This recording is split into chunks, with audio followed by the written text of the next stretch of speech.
Welcome to Real Talk, Real Estate Discussions with Andrew Kirsh. In each episode, Andrew interviews industry leaders. We'll hear their real-time opinions on today's market, their background and unique career highlights, and guidance for newcomers into the industry. You can find this show at sklarkirsh.com and on YouTube, LinkedIn, Apple Podcasts, Spotify, Google Podcasts, and more. Now here's the host of Real Talk, Andrew Kirsh. Episode 78 of Real Talk. The focus of today's podcast is office, but let me give an update on my office situation. And first, I need to thank Bob Held and his brother and sister for being unbelievable landlords to Sklar Kirsh for 13 years, I believe. We've been in their building, 1880 Century Park East, for as long as Sklar Kirsh has been around. We've grown from a few thousand feet to 9,000 feet to 14,000 feet. And part of our success has been this office being able to be in Century City, and having such great landlords has led to a lot of that success. Over the Labor Day weekend, we moved offices to 1850 Sawtelle in the middle of Japantown, just north of Olympic Boulevard. And it's a little boutique building owned by my client and friend, Alana Body. He will be taking, or has taken, one floor or half a floor. His insurance company, Venbrook, is in half of the other floor that they share. And then we comprise a full floor just underneath them. It's going to be a great opportunity for us to experience the cultural diversity of Sawtelle, and to have really a unique, creative, brand new creative office space with high ceilings, floor to ceiling windows, private balconies, large balconies where we will have ping pong tables and putting greens and outdoor furniture, and a very cool vibe that I hope my friends and clients and listeners will come and visit me. Now, on this show, we have Justin Loiacono and Paul Miszkowicz of Harbor Associates. We record in Alon's office because my office wasn't ready, and I am having a podcast studio in my office, so the next podcast will be in my podcast studio. But we recorded it in Alon's office, and we have a wide ranging conversation about middle market value add office and Harbor Associates, and the how long they've been in business really equals the same amount of time that Sklar Kirsh has been in business. And we have grown together. And as indicated in the podcast, Sklar Kirsh has done their first deal, and we've done their 43rd deal, and many deals in between. But we just closed their most recent deal. Anyway, I hope you enjoy my conversation with Paul and Justin. Welcome to another edition of Real Talk, but this time it's after hours. I'm here with my good friends, Justin Loiacono, Paul Miszkowicz, Harbor Associates. Guys, cheers. Cheers, Andrew. And thanks for coming. By the way, we have to give a shout out first to Alana Body. We are in his gorgeous office, in his office building on Sawtelle, where Sklar Kirsh will be relocating in a couple of weeks, and maybe we'll be in there by the time this episode goes live. Yeah. But our first after hours Real Talk. So Cheers to that. this will be like Bill Maher style. Do you ever listen to Bill Maher's podcast? Not his show on HBO, but he has an after hours podcast. Okay, absolutely. Where you hear the ice in the blackness and in the smoking of marijuana. Now, I don't think we did see gummies there, but we don't go on. Right. No. Although I think we may have. Yeah. Is this like a PG-13 audience? So at the start of the episode, we'll go PG-13, and then by the time we finish these drinks, it may go to R. Yeah. I remember an IMN conference in Laguna where it was the two of you, me, I think Danny Evanson, my friend, Yep. Former partner of yours, and we walked into like a grungy bar in Laguna. Skyloft. The Sklar, I think they were playing A's music. Yeah.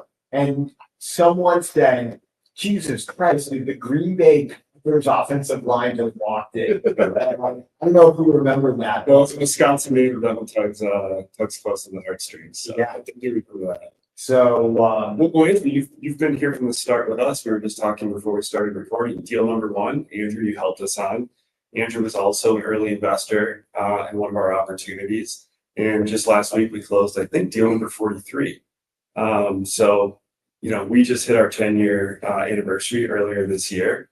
But yeah, it's been great to see sort of your growth with your firm over the years. And, we're excited to start the second 10 years of hard work. I think Cheers to that. So another cheers, another drink. Every time we, have something to cheer Maybe for. this is like an Andy Cohen, they're like making drinks behind the bar situation. Yeah, well, we should have a buzzword that every time somebody says like Cap rate. Yeah. office. Every time we say cap rate, sitting at home or driving on the 405, maybe not 405, we should take a drink. Yeah, not on the floor. So So usually where cap rates are in this market. So Harbor Associates, 10 years, Sklar Kirsh has been around for 12. So our companies have grown really side by side. And I remember meeting you guys, I don't know if it wasn't that far, but why don't you talk about, to the extent my audience doesn't know, what each of your backgrounds were before you formed Harbor Associates? Yeah. I mean, I would say so. For my background, I worked at BlackRock, so for a decade, kind of handling acquisitions throughout the Western U.S. Did a little bit of a stint in asset management during the downturn. Prior to that, I worked at the Bascom Group, which is important because it comes full circle when Paul and I started Harbor with June. Bascom was a parent company of Harbor. And so, I'd say the one commonality amongst most of the folks that work at Harbor is a lot of us, we were all institutionally trained. So it's you kind of learn best practices, best vendors, all of that. But, ultimately we decided we wanted to go out, be entrepreneurs and do it on our own. So it's how do you kind of parlay that institutional experience, but with a little bit more of the kind of entrepreneurial street hustle. Yeah, sounds like we just talked about Sklar Kirsh. What about you, Paul? I started my career working at the Bascom Group, similar to Justin. From there, I went to work at Bixby Land Company, where we learned the creative office and industrial investing kind of business plans, and then went to work at AEW, which is a Boston-based private equity company. Similar to Justin, I think we all had the itch, to do something entrepreneurial, and we were tired of working for the man, so to speak, and wanted to work for ourselves, and took some entrepreneurial risk 10 years ago. And the company stats today, we've acquired 43 different projects, thanks to your firm's hard work. I think total AUM is about $1.6 billion, and mainly SoCal focused. Of the 43, 39 of them have been in Southern California. We have 4 assets in Denver, and we're predominantly known as an office investor, though we've become more active recently buying industrial, ILS, and becoming much more creative with the business plans that we're taking on. So we've done office buildings, relocating tenants and entitling industrial. We've done office buildings to entitling for apartments. We've done office buildings entitling for ILS. We've done industrial entitling for ILS. So we've gotten much more nimble and creative with our kind of business plans, and also our existing pre-COVID office assets, and turning lemons into lemonade and trying to find the highest and best use as the world keeps shifting. Yeah, look, we know each other in so many different contexts, as attorney client, as investor in some of your deals, friends. And I think the one thing that I am, really, I guess, appreciate in all those hats that I wear is that you guys aren't just static, that you are fluid based on how the market is and what the macroeconomic headwinds or tailwinds, and just because your business plan was, a specific plan, I guess, in 2015, but that business plan changes over time. Yep. Let's just go back to that 2014, 2015, where, you guys called each other, you were in your institutional jobs at that time. What did you see in either the market or where you guys were sitting that made let me ask it this way. Who made the first call to each other to say we should do something entrepreneurial? I made the call to Justin. Justin made the call to June. June made the call to me. The power triangle. The triangle. All We right. got the triangle offense. Yeah, this is like Spielberg, Katzenberg, and Geffen forming DreamWorks, but the three of you formed Hardware. Well, it's interesting because we saw this opportunity and call it middle market, really value add office where, again, Paul and I both worked at Bascom in prior lives, and there's a lot of value add multifamily operators that every 5 to 10 years buy up, every 100-unit apartment building in Southern California and put new finishes in and all that. But what we saw on the office side was the amount of capital that it takes to reposition these buildings is so extreme, and the business plans get fairly complex that you didn't really have that level of turnover of the buildings. And so, we looked at Southern California, most of the office buildings were built called the 1980s. And so, like you said, this is 2014, 2015. A lot of these buildings are 35 years old. They're in need of major renovations and major sort of CapEx expenditure, but not a lot of owners want to put that money into it. So we really started doing kind of middle market, 40 to 100,000 square foot, like creative office type buildings. And there wasn't a whole lot of competition in that space. So we found a nice niche there. We probably knocked out 3 or 4 deals of that profile within the first 12 to 18 months. And then, like a lot of other groups, we started to scale to more institutional size opportunities. So let's talk about how you guys scaled. So you have a relationship with Bascom. Do you want to talk about that relationship and office build outs are not cheap. It requires a lot of capital. How did you guys go out to the market and convince the capital markets world to partner with you? Yeah, I think one of the most interesting things about starting a company is kind of the momentum and the growth cycle that you go on, because even though Justin and I, had worked for larger, well-known brand shops, it's interesting how much you have to kind of replicate that and start over with it when you flip over a new business card. So the first couple deals were so critical, and just regardless of the size or the financial impact of the assets, it was really an exercise in proving ourselves and demonstrating to the market our ability to execute, capitalize deals, execute on business plans, and just prove out these case studies. And then from there, once you've proven out a 40,000 foot case study, it's a lot easier to do a 50 or 100,000 foot case study and show your kind of abilities to perform. But there's definitely a big game of momentum where early days hardware, we would get excited just when a broker would call us back, like send us an email back, like, wow, can you believe that? Like, Did you Bill notice? Kavanaugh just sent us an email back. This is awesome. Right. I think everyone would take your call. Those are a lot of long-standing relationships that we had all built. But it's definitely hey, prove it now on your own. When you're working at BlackRock or an AEW, that business card sort of validates the person on the other take a chance on you. When it's your own company, it's like, hey, do I really want to award you this deal? Are you going to perform as you say you are? So our reputation is really important to us. It needs to be, especially early on when you're trying to build a brand and all of that. You need to do as you're going to say you're going to do. So a lot of those relationships we were able to lean on to open doors for us, but then it was really on us to make sure that we performed. No different than the law industry, right? I mean, I was at Latham & Watkins and Goodwin Proctor, and those aren't two household names. And then now you're Sklar Kirsh, and where are the clients? You really test the personal relationships, because everybody says, look, they hire lawyers, not law firms, or they work with individuals, not brand names, and that definitely proves to the world that those relationships are really what counts in our business. Mm-hmm. So when you are, you're at the beginning stages of hard work, you're figuring it out, and you guys do it on your own. What would you say was the one moment or deal where you guys looked at each other and said, you know what? We got this. We're going to be good. This is going to work. Well, I'd say I had my sort of aha moment when I knew that we had good momentum. So I think it was our 4th deal. We had bought a project right across the street in Tustin. And this was From our first deal. From our first deal, right across the first deal. This was a larger institutional size deal. It was like a 210,000 square foot. And did we get the buzzword already? I think we. Holy smokes. Yeah, like you guys were talking and I've, Get this guy funneled. we may need to replenish, sorry. That's funny. So it was like a 210,000 square foot project. A foreign European owner, we had submitted an unsolicited offer. They actually called us back and said, hey, we're kind of interested. We know who the Harbor Group is. Harbor Group's a large international firm. And we're like, yeah, we're the Harbor Group. And they're like, oh, you guys bought across the street, Harbor Group, that's perfect. And so long story short, we ended up getting the deal under contract, got it capitalized with institutional capital.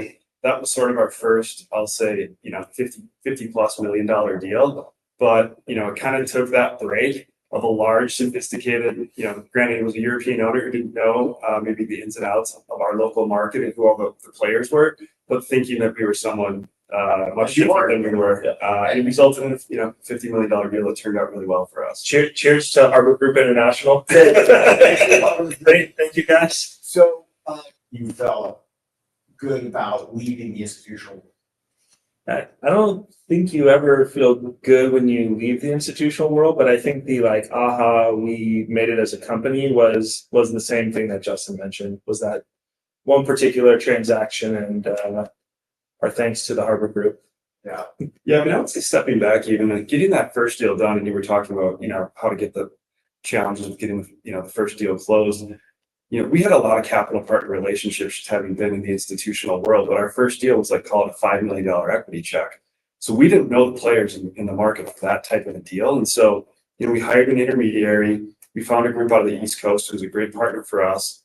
They flew out. We drove around in an old minivan. Steve Orchard, thank you for finding us the capital on that opportunity. It ain't gonna be a Mercedes Sprinter. Yeah, well, hopefully. But when we got done with that process, Paul, June, and I looked around like we need to pound the pavement to different sources of capital. This is kind of a whole new world. It's not just this echelon of institutional capital, the sleeve that we've played a lot of our career. There's all various sorts of capital, and from that point, Paul, June, and I, we spent a ton of time out trying to foster new equity relationships. I was gonna say, the only people that are out there more than I am are you guys. Literally, whether it was, and I don't mean that in a negative way, I mean in a positive way, that when we talk about, all right, what capital partner would be right for this deal, and you share me your list, Jesus Christ, this list is like multiple hundred of names. Talk about how you guys just created those relationships, because you'll do small deals, medium deals, and the last one, deal 43 was a 9-figure deal. You go whale hunting, and then you also find deals that are more mom and pop. So I would say first that was born out of necessity. So again, with our bread and butter being more office, it's not like multifamily or industrial where there's such LP appetite for that product type that you can just hone in on one or two capital partners and just do a bunch of repeat business. From our seat, a lot of the capital partners that we've had, we'll do 1, 2, 3, maybe 4 deals. And kind of like, hey, we're full on office for now. Was that pre-COVID? Even pre-COVID, yeah. There was even starting to be more of a sort of an allocator model that lets us diversify away from office. And so it was really born out of necessity that we just needed to continually have kind of new capital partner relationships. So the way we fostered is just we hit the pavement. We'll go spend. Paul's going to go to New York. So I was in Chicago for a week. We'll kind of split up LA, San Francisco. We hit sort of all the major money centers. And just try to get FaceTime with all of our partners and talk through our experience and our background. And then the other way is just, just showing these folks deals and what's our methodology, what's the business plans that are coming up. I think we're process-wise, we're deal first, and then we pair the appropriate capital stack and the appropriate project team around the opportunity. So some of our competitors have 2-3 capital partners that have a defined box for what they're looking for, and they present them opportunities that fit the box.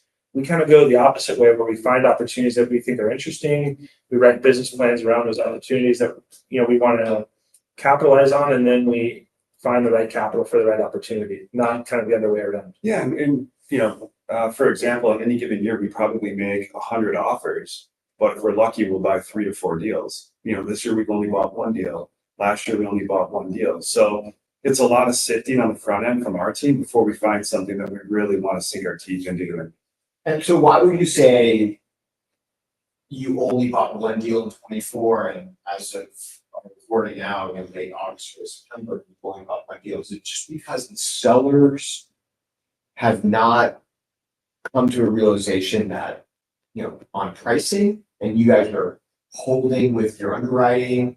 Is it the capital that's not ready to go into office or? It's us. Well, two hats. One, with our office hat, we've strategically made a decision. We want to stay in better quality, better located asset. So that doesn't necessarily mean just purely trophy locations and trophy buildings, but I would say generically that means top 30 percentile assets and locations. And we think there's enough sort of proven concept post-COVID that those buildings are generating tenant leasing. They're able to push rental rates. There's real tenant demand, and you have leverage as a landlord in those scenarios.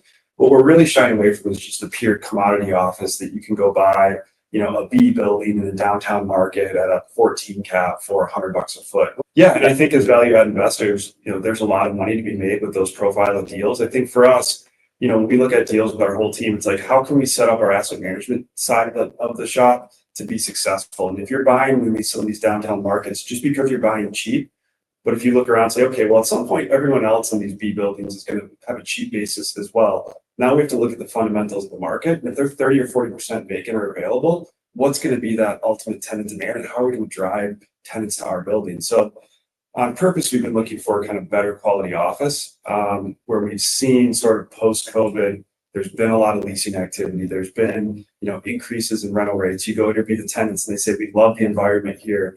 We love the location. We're not moving. That's what we want to hear. If it's just a building that's cheap for cheap's sake, we're sort of shying away from that. And then on the industrial, I think, there's still a lot of capital in the markets. Debt's expensive. There's uncertainty around tariffs. And so we have a lot of brokers calling us on industrial deals locally saying, hey, you can buy something at a low, maybe mid 5 cap that maybe stabilizes to a low to mid 6 cap or 6 return on cost. Your cost of debt's going to be every bit of 6 to 6.5%. Those deals are still pricing really perfectly in our mind. So from an industrial standpoint, we're saying, okay, those markets, there's still a lot of capital chasing deals.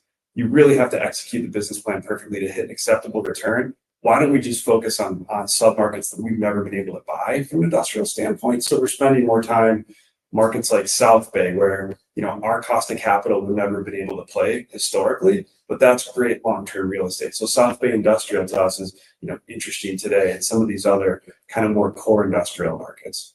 So Paul, when you're going on your road shows, Yep. and Justin as well, but since Paul hasn't spoken, let's give. Yeah, Justin's taking all the air. By the way, He's got to work on his. Justin, Get this guy from Mike. when you go on your road shows, Yeah. what is the most common question or couple of questions or concerns that the capital is indicating to you? Just about investing holistically, or like about a platform? The platform, this and industrial, I help raise money for clients, and one comment that I get from my capital clients, maybe it's more on the apartment side, but I can see it also seeping into office, is they will invest in blue government states, right? Which is basically on the West Coast. Do you get that feedback from your capital? There's certain capital partners that kind of have a thesis on specific markets or specific kind of sub property types. I see a little bit less of that. Apartments is for sure, that's a major topic, but that's not our world. The biggest challenge I see with our institutional investors is they're having a tough time raising money themselves. Their own money. Yeah. So if you're not a kind of top 10 money manager, these fundraising cycles are a lot longer. They're not hitting their marks. And I think the big challenge there is just nobody wants to sell assets into this kind of elevated interest rate environment.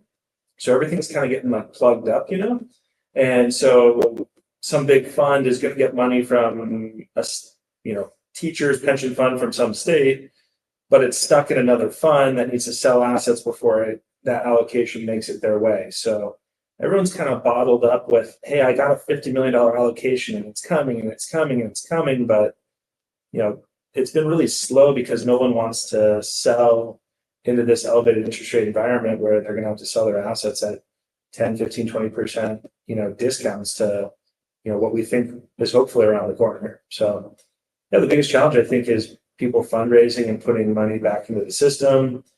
From an office standpoint specifically, there was a lot of consternation about investing in the product type holistically. I think that we're seeing institutional capital slowly start to kind of warm up to the office product type, our last acquisition being a good example of that. But the previous 2.5, 3 years, we've been capitalizing all of our deals with private, high net worth, family office type capital. Private high net worth family capital has different theses and they act a little bit differently than institutions, and neither is better than the other, but they tend to hit on different cycles and focus on different things. So again, that's why we have a broad capital base, so that we can pair the right opportunities with what the right capital partners might be looking for. High net worth investors focus more on like cash on cash type returns and equity preservation, things of that nature. Everyone focuses on equity preservation. The institutional investors may be a little bit more equity multiple and IRR focused. So would you say that institutional capital is ready to go back into office? Because most of the office deals that I've been transacting on has been family office, private capital type of money. Yeah, I would agree with that. I would say a year ago, institutional capital was like 4-letter word. I don't even want to bring an office deal to my pipeline meeting, much less my investment committee meeting. Now everyone is saying, hey, let's take a look let's see your underwriting. We're actually putting together white papers to present to our pipeline and our investment committees that now may be the time to get back into office. So selectively dipping their toes, I would say. But it's been interesting that, when I started in this industry, $20 million deal was a big private client deal. Right. Now there's private capital buying deals up to $100 million. I mean, it's been really interesting to see how broad-based the private capital investors have been, especially for office this cycle. I mean, to your point, I bet of the last, $50 million plus Southern California office trades, 80 to 90% of them have been kind of private capital. All of my office deals have been private capital capitalized. Do you think there's more headwinds facing the office market or the industrial market? Give us a time frame.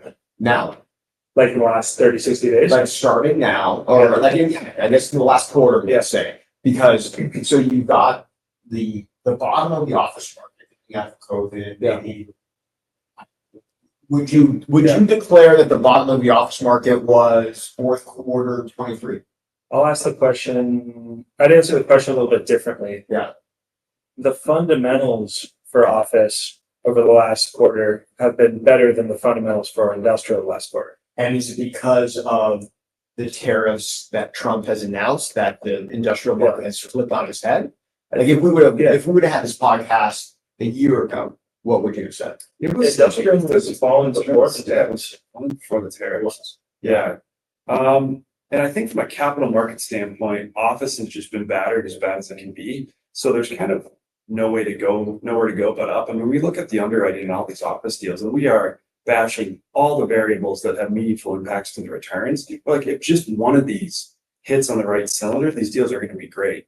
From an industrial standpoint, back to the earlier point, there's still so much capital to be placed for industrial that these deals are still pricing very perfectly. You're like, gosh, there's a little bit of a delay in lease up timing or rents continue to fall, which again, I go back to the GFC, we've had sort of this first reset of industrial rental rates, but I think there's still a second sort of drop to happen. A lot of these owners have kind of dropped rates now once, but there aren't really tenants in the market. Once the tenants start showing up, the long-term owners who have low bases will say, well, just go grab that tenant. We can see sort of another rung for where these industrial rents can drop. And I think we're waiting for that sort of other shoe to drop from an industrial standpoint. But feels like from a capital market standpoint, the office underwriting has been beaten to hell. A lot more sort of room to go up. Fundamentals from office aren't great, I would say at this point, but they're better, they're healthier. And you can definitely see which buildings, submarkets, locations are going to have tenant demand going forward, which ones are going to be a little bit of a slump. Vacancy in industrial and in LA is at a 10-year high. Vacancy in the Inland Empire is at a 15-year high. But the pricing hasn't caught up to reflect those like on the ground realities, So in our opinion. So that means you don't do deals We don't do deals. on industrial. Yeah. Yeah, we haven't bought a new industrial deal for, gosh, probably 18 months at this point.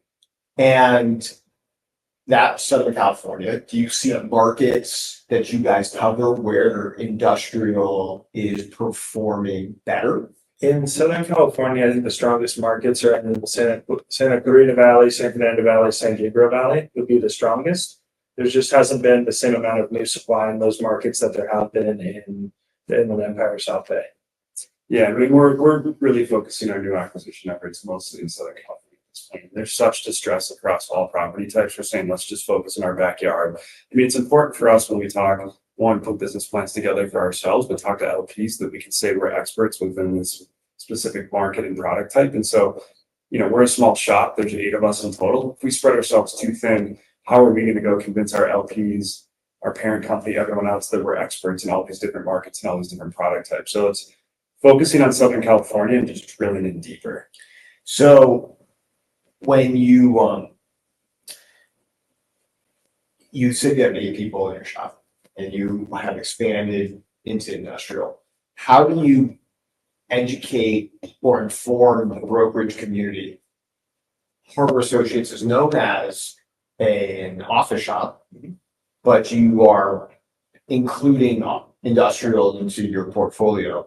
Is that a hard lift? Wasn't that hard? Because I have other office clients who have morphed into industrial. And how do you separate yourself from maybe the other office shops that are going into industrial?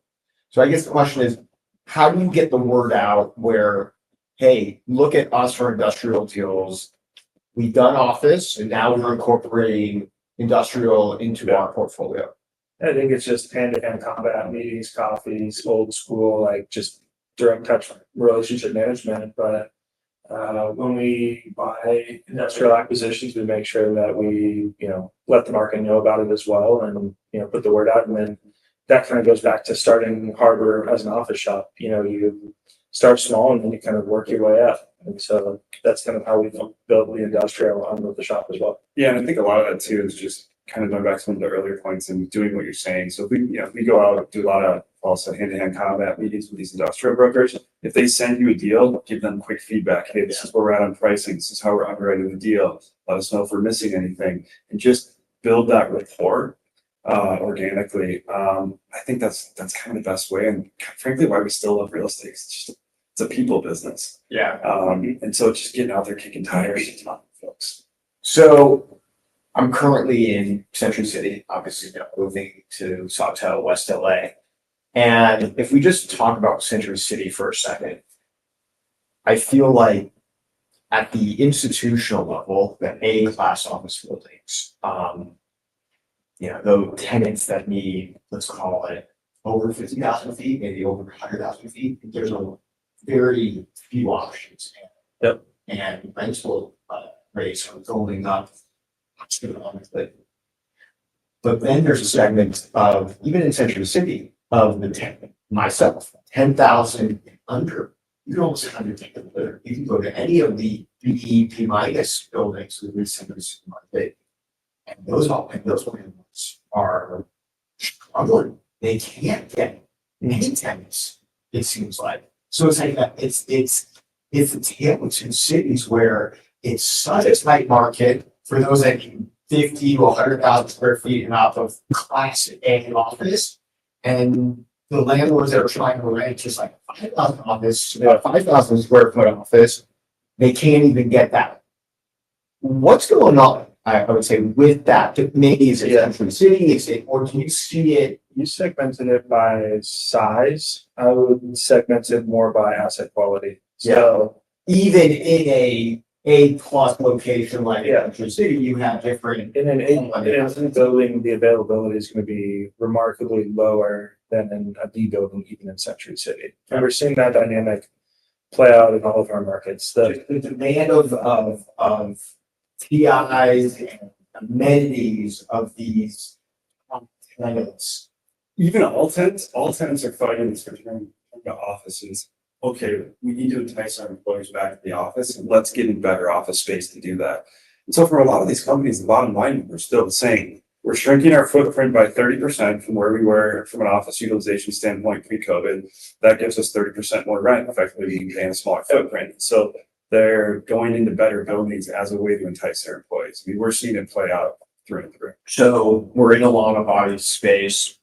He has a golf simulator. And you said, now I don't know if you were joking or if you were serious. You said that's now becoming, That's the new bocce court. that's like now a standard Yeah. amenity. Oh, that one, Paul, I'm not the golfer.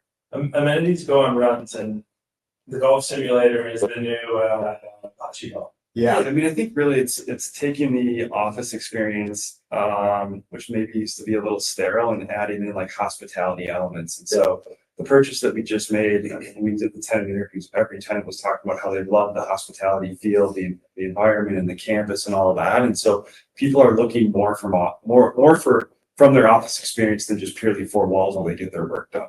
And so it's how do we, sort of upscope our projects to be able to offer some of that, where we can. All right, the remaining moments here.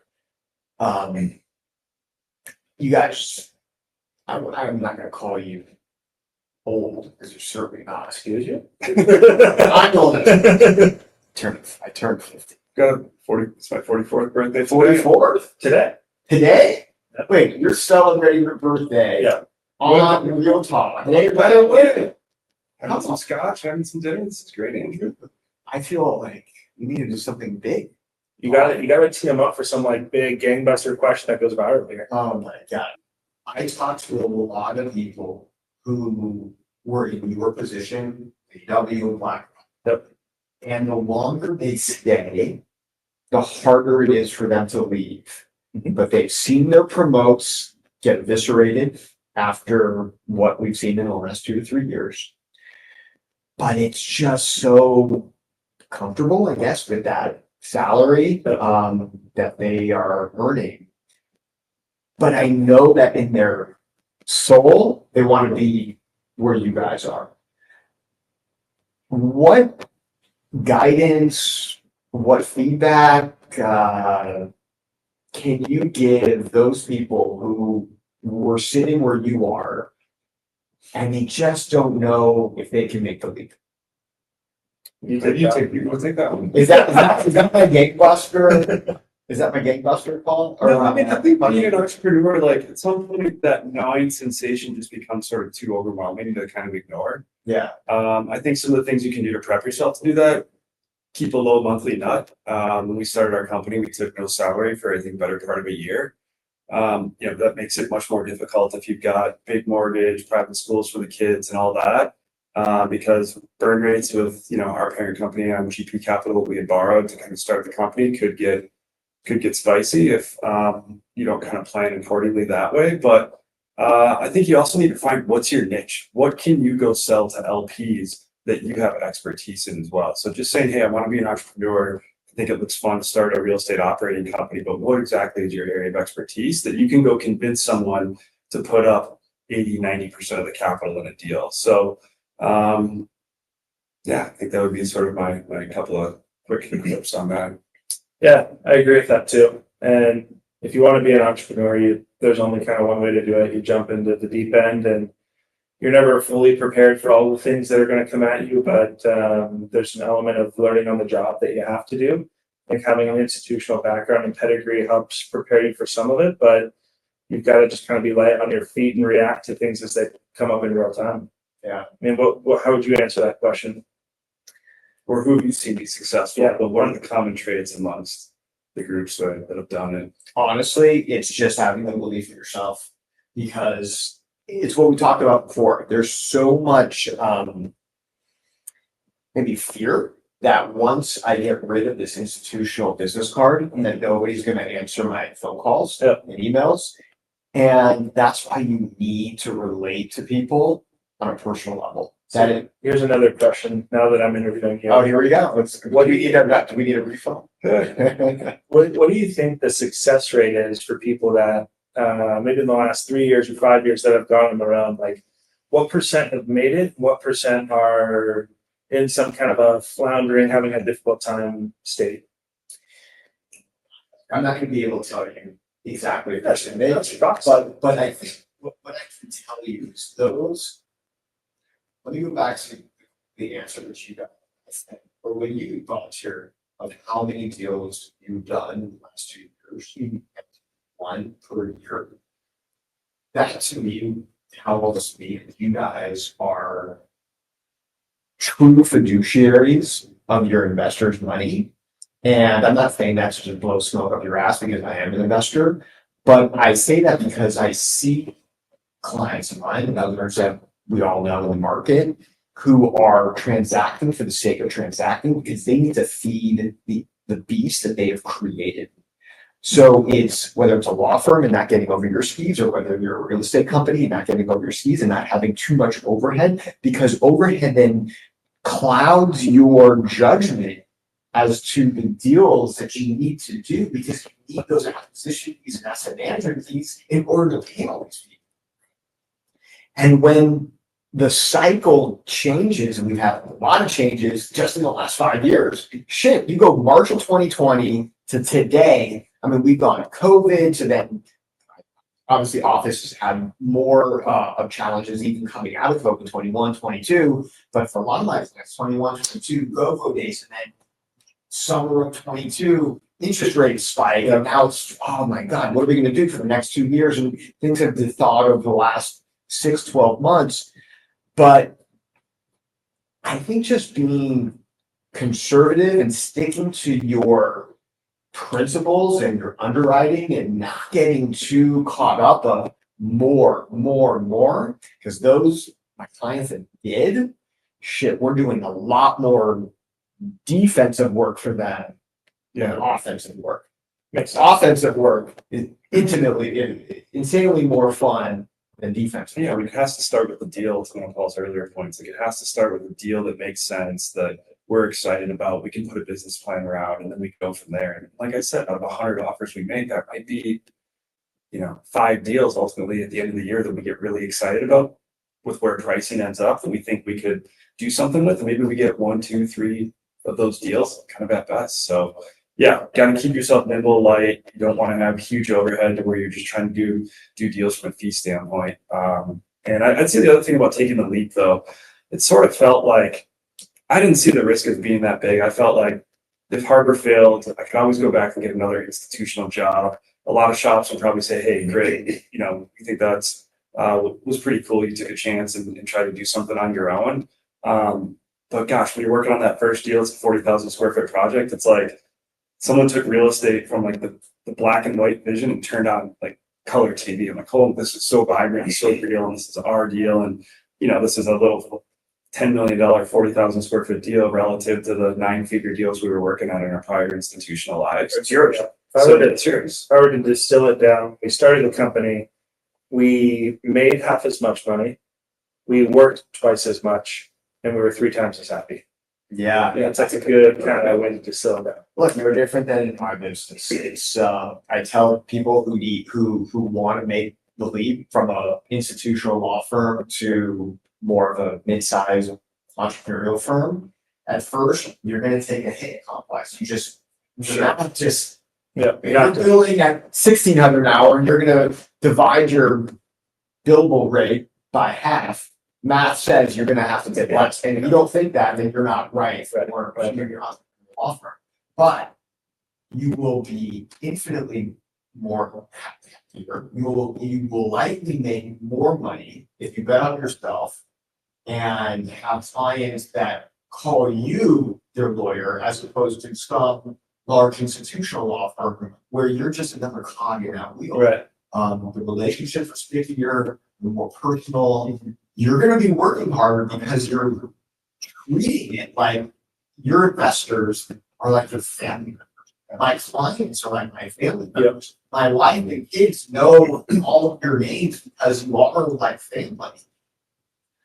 I don't want to say that those that are at an institutional law firm or those that are at an institutional real estate firm don't work hard, but You see the women cover instead of black and white. It's way more fun this way too. It's fun in business and personal relationships, and it's all commingles and we use a golf simulator. We'll make sure we wipe up your executive bathroom and not leave a mess. And guys, I just want to thank you for coming on.